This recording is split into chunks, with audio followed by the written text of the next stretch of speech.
ایک دفعہ کا ذکر ہے، کسی ملک میں ایک بادشاہ حکومت کرتا تھا۔ بادشاہ اپنے سبھی وزیروں پر بھروسہ کرتا تھا، لیکن ایک وزیر ایسا تھا جو بادشاہ کو بہت پسند تھا۔ اس کا نام فیصل تھا۔ بادشاہ حکومتی معاملے میں اکثر فیصل سے مشورہ کیا کرتا تھا۔ فیصل کی نیت کا بادشاہ کو پتہ نہیں تھا۔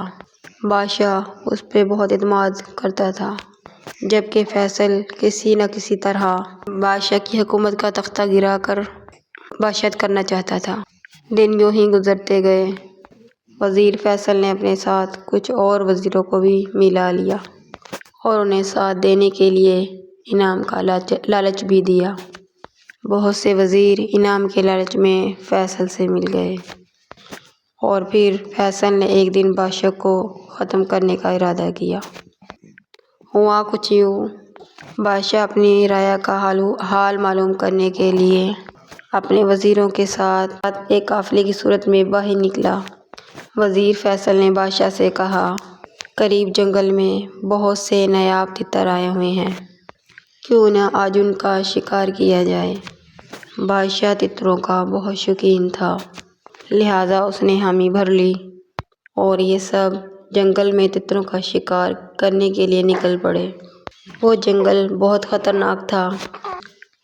فیصل وزیر نے انتہائی چالاکی سے بادشاہ کو جنگل میں اکیلا چھوڑ دیا اور باقی وزیروں کے ساتھ مل کر خود واپس محل آ گیا اور اعلان کروایا کہ بادشاہ سلامت کو جنگل میں شیر نے کھا لیا ہے۔ بادشاہ سلامت کے سب سے زیادہ قریب میں تھا، لہٰذا آج سے میں بادشاہ ہوں۔ کچھ دوسرے وزیر بادشاہ کے وفادار تھے، افسوس کرنے لگے اور مجبوراً فیصل کو اپنا بادشاہ مان لیا۔ کچھ دن یوں ہی گزر گئے۔ ایک دن اصلی بادشاہ انتہائی خستہ حالت میں اپنے محل تک آ پہنچا۔ اب تو وزیروں نے دیکھا بادشاہ زندہ ہے، ان کی گگی بند گئی، جبکہ بادشاہ کے وفادار وزیر خوش ہوئے۔ بادشاہ نے کہا کہ مجھے فیصل اور اس کے ساتھی وزیر مرنے کے لیے وہاں جنگل میں چھوڑ آئے تھے اور انہیں یقین تھا مجھے کوئی جانور وغیرہ کھا گیا ہوگا۔ جب تک میری زندگی اللہ نے لکھی ہے، مجھے کچھ نہیں ہو سکتا۔ میں نے فیصل پہ سب سے زیادہ اعتماد کیا اور یہی آستین کا سانپ نکلا۔